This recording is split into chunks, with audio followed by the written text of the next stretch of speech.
मदनी साहब, आपका एक बयान, मतलब एक बयान क्या, दो या तीन चार बयान आपके इस तरह के आ गए हैं जो काफी विवादास्पद, जिनको मैं बोल सकता हूं, और कई क्रिटिक्स कह रहे हैं कि ये भड़काऊ भी, एक भड़काऊ वाली लाइन में भी आते हैं। जो जिहाद पर आपने बोला, हालांकि जिहाद का जो कॉन्सेप्ट है वो इस्लामिक कॉन्सेप्ट है, उसको मिसकंस्ट्रू किया जाता है वर्ल्ड ओवर, लेकिन सर आपको पता है कि अगर इस बात से भ्रम फैलता है तो इसको बोलना क्या जरूरी था, और क्या वो था? आपको लगता नहीं इससे और ज्यादा एक कंफ्यूजन क्रिएट हुई है? हाँ, ये बात ठीक है कि कंफ्यूजन क्रिएट हो गई है, लेकिन जब आप उसको पूरे को देखेंगे तो आप मिसअंडरस्टैंड नहीं होंगे।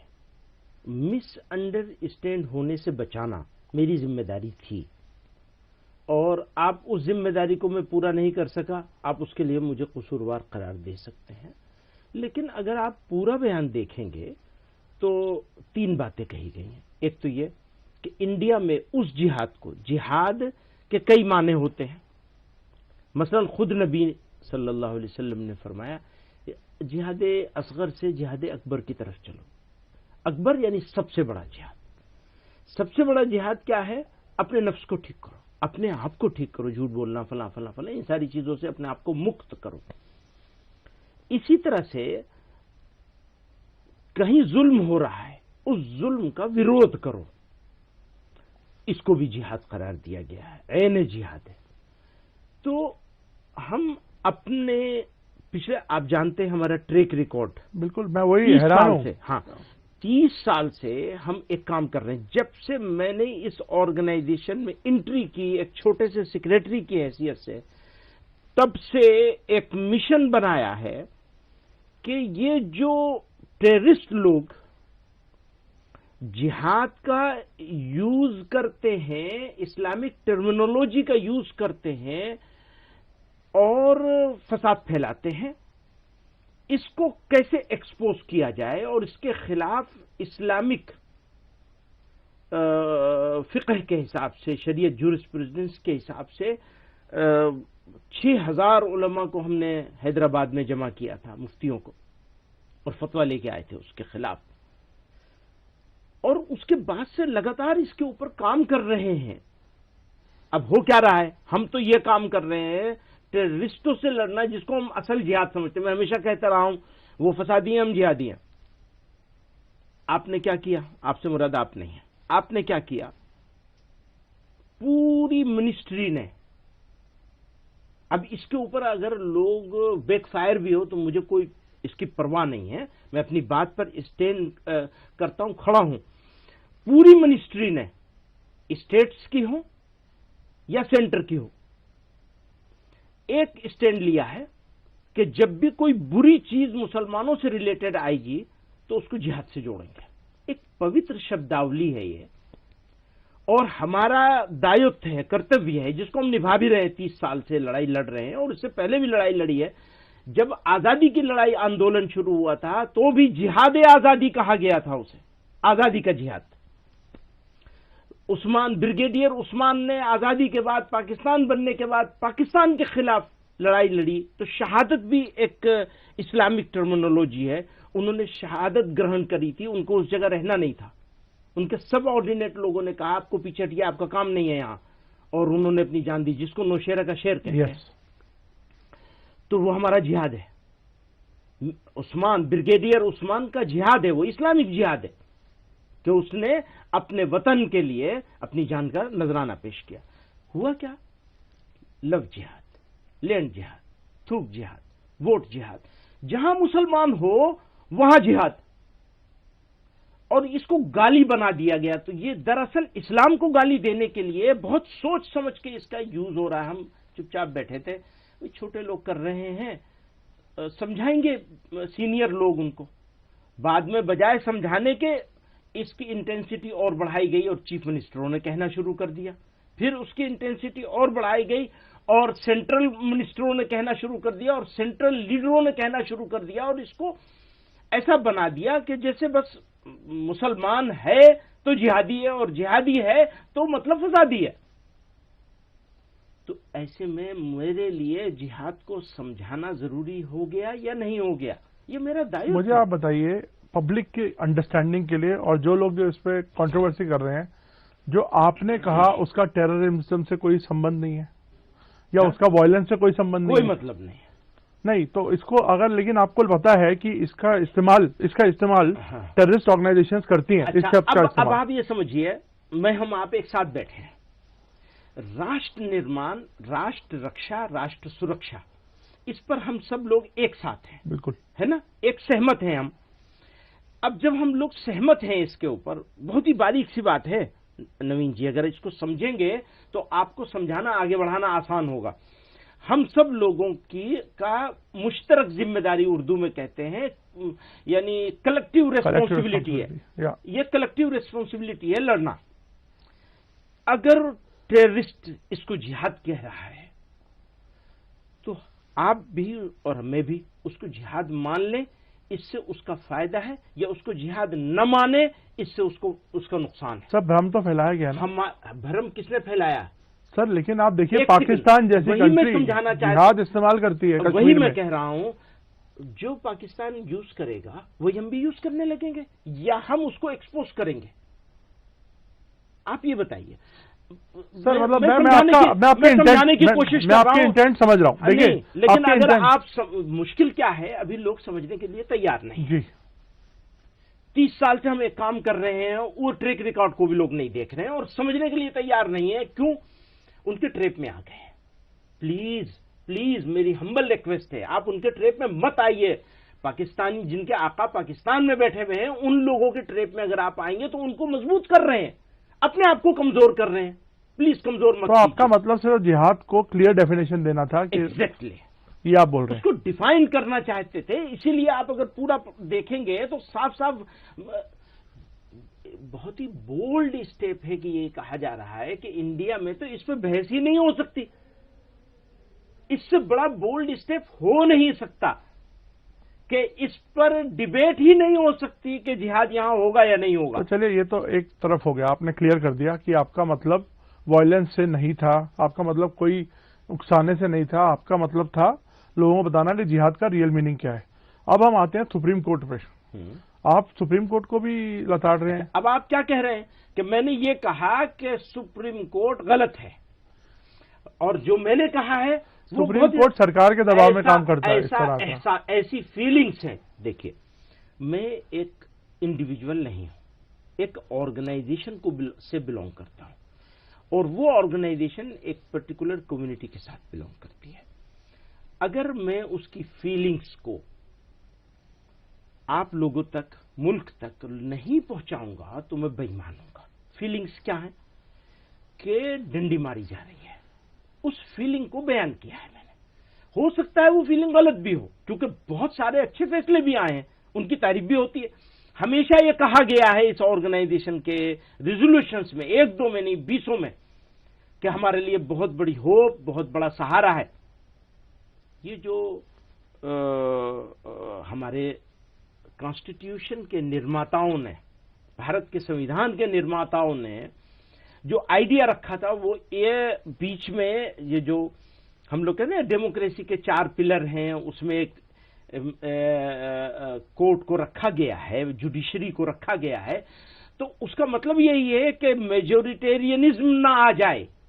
समझिए, अगर सारे लोग मिल करके, मेजोरिटी मिल करके कोई कानून बनाए, वो कानून तो फाइनल होगा, पर वहां एक बीच में एक वो रख दिया है।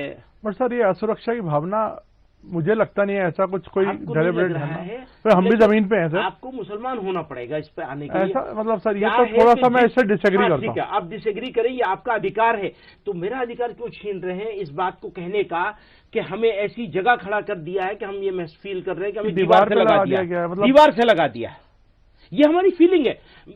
एक बात नवीन जी, क्योंकि मैं आपके साथ एक रिश्ता है, तो ये मैं रिस्पेक्ट करता हूं इस डिसएग्रीमेंट का जो आपको है, लेकिन प्लीज मेरा जो एक फीलिंग क्योंकि मेरे ही इंटरव्यू में, आपने पिछले इंटरव्यू में जब आरएसएस ने रीच आउट किया था, मोहन भागवत ने बोला था कि हमें मिलके चलना है, उसको आपने वेलकम किया था। और आप डी रेडिकलाइजेशन, आपने रेडिकलाइजेशन के खिलाफ पूरी जंग लड़ी है। और अब आप कह रहे हैं कि मतलब दीवार पे लगा दिया गया है, थोड़ा सा मुझे हाँ ठीक है, इसमें कॉन्ट्रडिक्शन लगता है। ठीक है, आपकी वो बात सही हो सकती है। मुशर्रफ को एक आदमी ने जवाब दिया था, इस देश की इस मुसलमान के साथ सिविल सोसाइटी खड़ी है, क्या वो बदल गया? हाँ, इसलिए आज की तारीख में अगर मुझे कहना पड़े तो मेरी हिम्मत नहीं है कहने की वो जुमले, मेरी हिम्मत नहीं है। क्यों? इसलिए कि पूरे मुल्क में सिचुएशन ऐसी हो गई है। हमारे पास सर ये तो अलार्म रेज करने वाली बात है। हाँ, यही तो मैं चाहता हूं कि अलार्म रेज हो और आप भी इसके बारे में चिंता करें कि इस सिचुएशन, अगर ये सिचुएशन नहीं है तो हमें अंडरस्टैंड करना चाहिए, और अगर है तो आपको अंडरस्टैंड करना चाहिए। सर आप इतना बड़ा, आप इतनी बड़ी ऑर्गेनाइजेशन लीड कर रहे हैं, आपका हर बयान स्क्रूटिनाइज होता है, हाँ? हर बयान पर एनालिसिस होता है, और आपके इतने हजारों लाखों फॉलोअर्स हैं, तो सर आपको लगता नहीं कि ये इतने अलार्मिस्ट बात करना एक गलत मैसेज देगा और हमारे देश की यूनिटी को? बहुत दिनों से ये बात हमारे ऊपर है कि हमें ये बात कम्युनिटी के सामने, कौम के सामने, देश के सामने रखनी चाहिए कि ये हमारे कंसर्न है। हमारे कंसर्न को हमारा गद्दारी साबित करना ये बहुत बड़ा अन्याय होगा इस देश के। कौन साबित कर रहा है ये आप अगर स्पेसिफिकली बोले? अलबत्ता नहीं, वो लोग कह रहे हैं, बोल रहे हैं ना, बहुत आपको लगता नहीं एक बहुत छोटी माइनॉरिटी है जो इस तरह की बातें कर रही है? ये बात सही है, लेकिन इसमें पूरे देश को पेंट करना। लेकिन ना पूरे देश को पेंट नहीं कर रहे हैं। हमने तो इसी प्रोग्राम में, इसी तकरीर में ये बात कही है कि 60% लोग अभी भी हमारे खामोश मेजॉरिटी जो है, हमें उसको एड्रेस करना है और उसको अपने साथ लेना है। अपने साथ लेने का मतलब ये अपने कंसर्न के साथ। तो अचानक आप इतने नाराज क्यों हैं, ये बताइए मुझे, इतनी नाराजगी क्यों? अचानक नहीं है, नाराज है, अचानक नहीं है। हमें आपसे उम्मीद है, हमें प्राइम मिनिस्टर से उम्मीद है, हमें होम मिनिस्टर से उम्मीद है, हमें अपने चीफ मिनिस्टरों से उम्मीद है। मैं मानता हूं इलेक्शन के लिए उन्हें कुछ करना है बांटने वाला। आप हिमंता बिस्वा पे बोल रहे हैं क्या? आप किस चीफ मिनिस्टर को निशाना? नहीं, मैं सभी को कह रहा हूँ। सारे बोल रहे हैं? किसी को क्या जरूरत है? नहीं, लेकिन सारे सीएम आपके खिलाफ बोल रहे हैं। नहीं, क्या कमाल है यार। खिलाफ की बात नहीं कर रहा हूँ। हाँ, सबको कंसर्न जो है कम्युनिटी का, उसके बारे में बैठ के बात करनी चाहिए, सोचना चाहिए, शब्दावली को चेंज। तो क्या आपने रीच आउट किया सरकार को इस बारे में? कर लेंगे, आप कहेंगे तो। नहीं, आपने रीच आउट किया, आप तो सीधा मंच पर। बहुत मर्तबा बहुत सारे सब्जेक्ट पर, सारी सरकार के बहुत सारे, देखिए सरकार के पास हमारी पहुंच है नहीं, कुछ लोग हैं जिनके पास हम पहुंच जाते हैं, उनके पास हमारी बात। एक बात मैं हमेशा कहता हूं सब लोगों से, इलेक्शन लड़ने के लिए आपको जो करना है कर लीजिए, उतना भर कीजिए, उससे आगे क्यों कर लीजिए सर? ये मतलब देश की यूनिटी तो थोड़ी खेल सकते हैं आप। उनको हम चेंज तो नहीं कर सकते ना भाई, उनको चेंज नहीं कर सकते तो क्या कहें? किसी को चेंज करना हमारे लिए मुश्किल काम है, कैसे करेंगे? वो तो कहते नहीं, हम तो बिल्कुल ठीक कर रहे हैं। एक और प्रॉब्लम है, जैसे आपने क्या कहा, आपने कहा सारों को पेंट कर रहे हो तुम, आपने कहा ना सर। हालांकि आपने ये देखा ही नहीं हमने सारों को पेंट ही नहीं। मैं तो आपसे सवाल पूछ रहा हूं। एक बात ऐसी बता दीजिए जिससे मैंने सारे देश के लोगों को या देश को पेंट किया हो, एक बात बता दीजिए, एक मिसाल। नहीं, मैं कह रहा हूं, आप कह रहे हैं ना मुसलमानों को, पूरे मुसलमान कम्युनिटी को दीवार पे लगा दिया गया, ऐसा लग रहा है। ये तो पूरा एक पूरा जनरल सेंस हो गई ना। जनरल सेंस नहीं है सोसाइटी में। देखिए, this is not one against another. देखिए, वो मुशर्रफ साहब वाला किस्सा हुआ था, मैंने कहा था 90% लोग हैं, आज हम 60 पे आ गए। तो कंसर्न तो है ना इसको। चलिए देखिए, आपका जनरल कंसर्न हो सकता है, मैं इस पे और ज्यादा मैं ना वो नहीं करूंगा, ठीक है। लेकिन खुद मेरा भी एक अपना पॉइंट ऑफ व्यू है, इसलिए मैंने वो एक्सप्रेस किया। नहीं, अच्छा किया, ठीक है सर। और अब मैं आता हूं, ये मुर्दा कौम है और वंदे मातरम पे भी सवाल जवाब, तो ये तो आपको, मेरे को लगता नहीं आपने कभी इस तरह की पहले बात करी है। वंदे मातरम के ऊपर हमारी ऑर्गेनाइजेशन का 2011 में और उससे पहले आजादी के फौरन बाद ये बात बहुत बहस की चली है। अभी क्या हो रहा है कि जबरदस्ती करवाई जा रही है स्कूलों में, जगह जगह, तो पढ़ना ही पड़ेगा। अब आप ये बताइए, एक स्कूल नहीं 20 इंसिडेंट है जहां दूसरे जो ये सुबह के जो तराने हुआ करते थे, दुआ हुआ करती थी, लपे आती है दुआ बन के तमन्ना मेरी, इसके ऊपर स्कूलों को लाइन हाजिर कर दिया गया, नोटिस दे दिए गए। और ये कि वंदे मातरम क्यों नहीं कर रहे हो?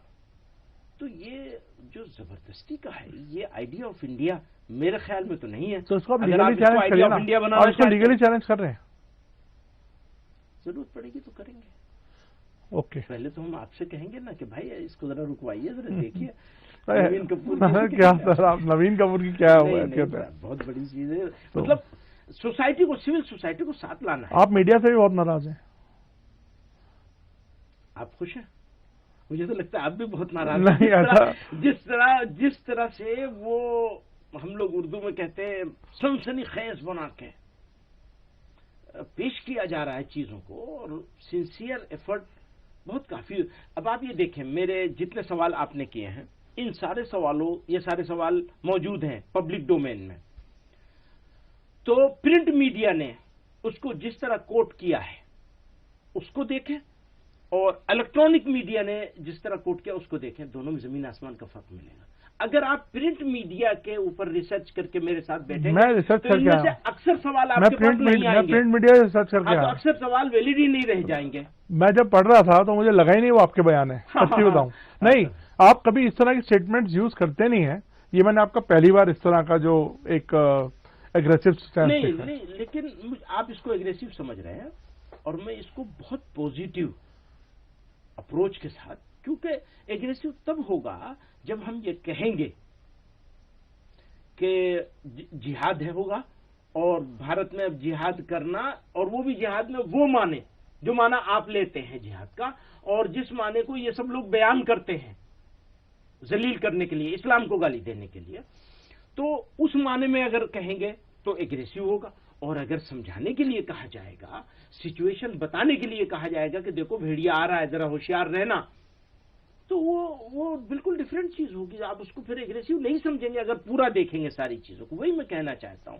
मतलब आपको भी पता है सर कि एक बड़ी कम्युनिटी है हर समाज में, हर कौम में, जो इतनी अवेयर नहीं है, इग्नोरेंट है, या कई बार इंडोक्ट्रिनेटेड है, या उनको, तो आपको लगता नहीं ऐसे में जो आप जैसे बड़े टॉल लीडर्स हैं जो एक बड़ी संगठन चला रहे हैं, इनको इस तरह की कंफ्यूजन क्रिएट करने के बजाय, मतलब कंफ्यूजन, सॉरी मैं वर्ड, कंफ्यूजन नहीं है, अगर इस तरह की बात, मतलब जो मिसकंस्ट्रक्ट हो सकती है या मिस इंटरप्रेट हो सकती है, वो बचना चाहिए, आपको लगता नहीं? मैंने बहुत कोशिश की है, और इसको बहुत अच्छे से कोशिश करके बनाया, इसीलिए कागज हाथ में लेके बैठता हूं, इसी वजह से, इसी डर से। लेकिन दोस्त लोग तो बड़े होशियार हैं घुमा फिरा के बयान करने में। दोस्तों के हाथ में तोता लग गया, उसकी गर्दन मरोड़ रहे हैं, ठीक है भैया, खुश हो जाओ, इसमें खुश हो जाओ, क्या करेंगे आप।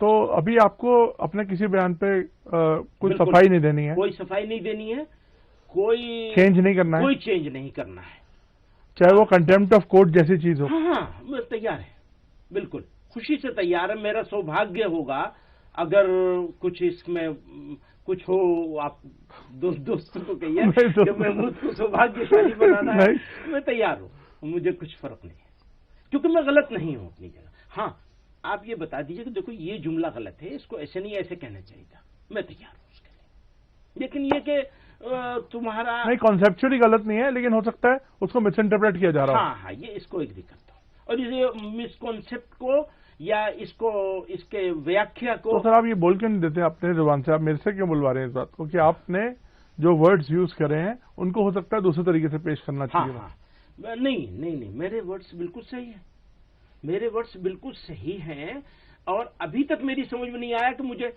ये नहीं यूं कहना चाहिए था, क्योंकि ये नहीं यूं तो मैं पहले भी कह चुका हूं, उसका कोई फायदा नहीं हो रहा है। तो ये डायरेक्ट है, डायरेक्ट है और सही बात है। अलबत्ता ये अपॉर्चुनिटी लोगों को मिल गई, या दोस्तों को इसकी तलाश थी, तो ठीक है, मुबारक हो। तो आपको जिस तरह से मुस्लिम कम्युनिटी के कुछ स्कॉलर्स ने भी क्रिटिसाइज किया, बीजेपी ने भी किया, इस पर आपको कुछ कहना है? नहीं, अच्छा किया है। देखिए, सब लोग एग्री नहीं करते, कुछ लोग डिसएग्री भी करते हैं। मैं मुसलमान भी, अगर सारे लोग एग्री करेंगे तो ये क्या बात हो गई? कुछ लोगों को डिसएग्री करना चाहिए, और उनकी अपनी जैसे आप कई चीजों में डिसएग्री कर रहे हैं, तो इसकी वजह से हमारा आपका रिलेशनशिप खत्म तो नहीं हो जाता, ना आप गलत हो गए ना मैं गलत हो गया। ऑब्वियसली ये थोड़ी है कि तो यही तो कमाल है, यही इस्लाम का कमाल है, और यही इस मुल्क के हिंदुत्व का, यानी सनातन धर्म का कमाल है कि अगर धर्म के मानने वाले लोग जो भी हैं, जिस धर्म के भी हों, देखिए, धर्म युद्ध, धर्म संघर्ष, धर्म के लिए अधर्म के खिलाफ खड़ा होना हर धर्म में मौजूद है। वही जिहाद है। अर्जुन ने क्या किया था, वही है। अब इसको आप एकदम गंदी के नाली का गंदा कीड़ा बना देंगे, प्लीज ऐसा मत करिए, इसको रोकिए। इसके खिलाफ भी खड़ा होना चाहिए, मीडिया को भी खड़ा होना चाहिए। नहीं, ये हम नहीं सुनेंगे, ये हम बोलने नहीं देंगे आपको। 4 मरतबा हो जाए तो उसके बाद ठीक हो जाएगी। मैं मुसलमान दूध के दूल्हे थोड़ा ही हैं, क्या बात है, आप क्या समझते हैं? बहुत सारी गलती मुझसे भी होती है, उसे दुरुस्त करना है। लेकिन इस्लाम को आप गाली बकने लगेंगे और लगातार बकते चले जाएंगे और उसको एजेंडा बना लेंगे अपना, प्लीज ऐसा मत करिए। थोड़ा हल्का हाथ रखिए, दीवार से मत लगाइए। मदनी साहब, आपने बात करी और समझाया कि आपका क्या मतलब उसके पीछे बैकग्राउंड क्या था। धन्यवाद। उम्मीद है कि अब काफी क्लैरिटी रहेगी लोगों के दिमाग में।